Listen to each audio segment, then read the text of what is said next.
De drijfveer om in dat orkest te zitten en te spelen met mensen en iets moois neer te zetten, ja, dat is alles.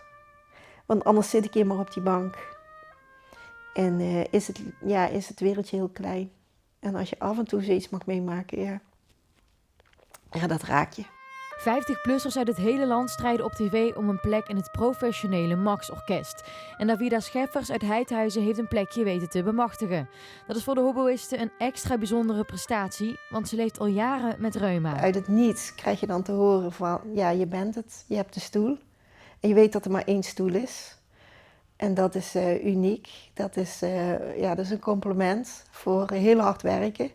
Van jarenlang hard werken en dat je dan gekozen wordt. Ja, dat is heel indrukwekkend. Ook de 70-jarige Laurens Heijendaal uit Papenhoven deed auditie, maar hij viel helaas af. Ik vond dat gewoon leuk, dat ook een keer dat eens mee te maken.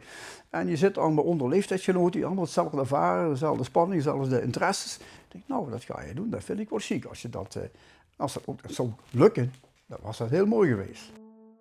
Het draait niet meer over wat je hebt gedaan of wat je status is. Het draait er alleen maar over die passie voor je instrument om het nog zo lang te bespelen. Het avontuur zit er nu op. Helaas, het avontuur zit erop. En we hebben wel nog contact met elkaar. Maar het is echt een familie geworden. Hè? Want je groeit in een heel snel tempo, groei je muzikaal naar elkaar toe.